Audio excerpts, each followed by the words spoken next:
Anyway. Then one last thing I brought to share with you. We had quite a sobering experience on Thursday night, when we went up to the celebration of marriage celebration at the Capitol, and there were some families of performers that were scheduled to perform, and the governor was going to speak, and Margaret Dayton, who's our senator, and Senator Reed, who's just a really great That's senator. who our senator was Margaret Dayton. Margaret Dayton, yeah. Before, that's who it was before it changed to Curtis Brown. She is now. You're just the board. You're on the board. Her district just changed a little Oh, bit. I It see. did. It redistricted a little bit, and my mom She's was still- not aware that it had changed. Really, She yeah. was still Yeah. Well, she's wonderful. communicating with Margaret Dayton. She's a stalwart, she really is. So she Sorry. was scheduled to speak, and several pastors, a Catholic priest, and all these great people were coming to just talk about how important it is to encourage the Supreme Court to vote in favor of the Defense of Marriage Act and the other one, Proposition 8. So we thought we were going to a rally, where people would just hear all these cute families, 5 and 6 kids that were all playing instruments, and it was that. But when we walked into the rotunda, there were about 200 chairs set out, and all the people sitting in the chairs, most of the people sitting in the chairs were there to support the ideas there, and a few of the people here and there, I mean, you could tell the gay couples were kind of sitting in there, but that wasn't a challenge, as it felt like we were in the Coliseum, because we were surrounded by homosexual supporters, whether they're homosexual or not themselves, supporting gay rights. And then on the second floor, lining all the galleries, there were people supporting homosexual rights with banners and American flags that had been altered so that all the stars and stripes were the rainbow colors of the gay movement. And it gives me a chill just to remember how it felt. They was roaring for evil, and it was, they were pretty respectful during this. They were most of the time. There was just a few times. Some of them were appropriate for them to yell out, but after it ended towards the end, they got really out of control.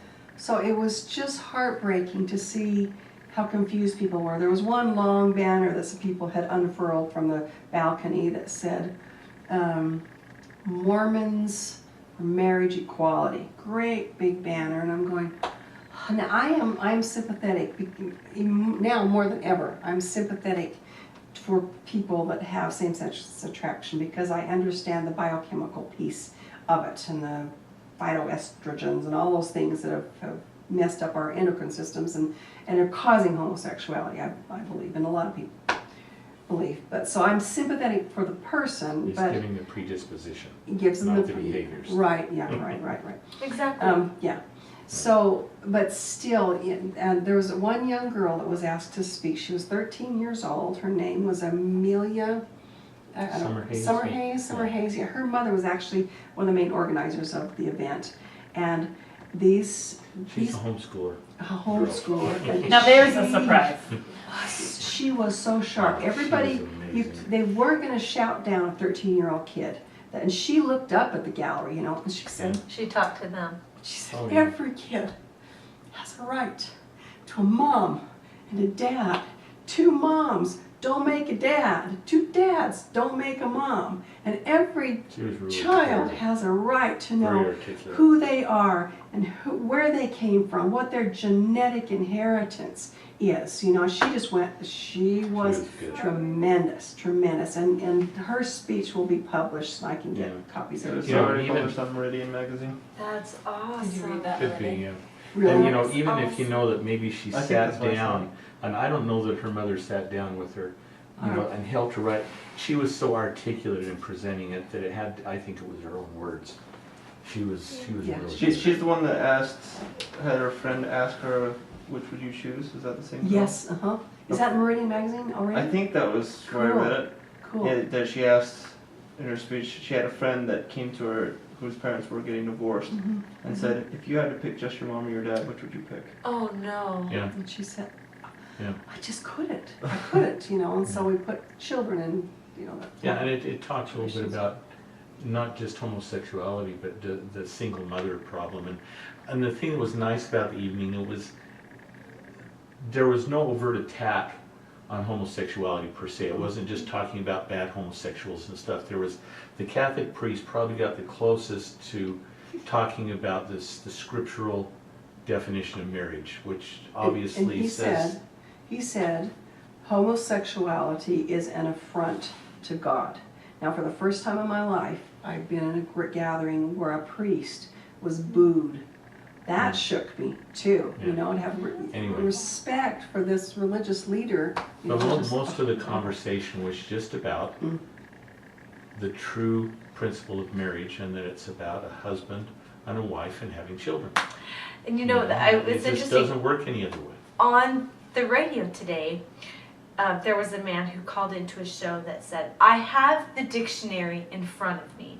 I'm reading this out of the dictionary, and that's what it was. This is a union between a man and a woman with the purpose of having a family. You know, that's supposed to be the definition of marriage. And how did we get so far? And the host... That's what the young girl said too. Yeah, the young lady brought she said, up the this idea is not that about adult concerns. This is about safety and stability for the children. This is about kids stuff. You know, she looked up, and this is considering the kids. That's what marriage is about. Yeah.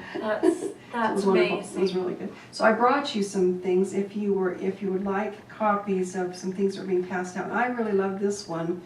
77 non-religious reasons to support man and woman marriage.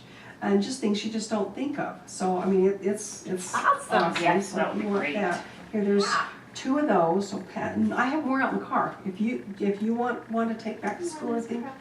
Okay, because I've got, this one's called homosexuality. Homosexuality is not a civil right. Okay, that's a good one. Yes, it is. And then, That's what the host of that show went over Really? after Yeah, he yeah. finished with his definition. yeah. We have in the past belonged to United Families.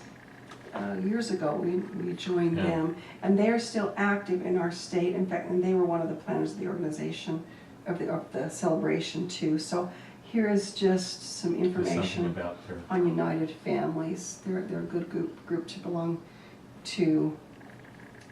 So they're there at all the things at Eagle Forum. Eagle Forum seems to be the one that's the leadership organization of all these groups.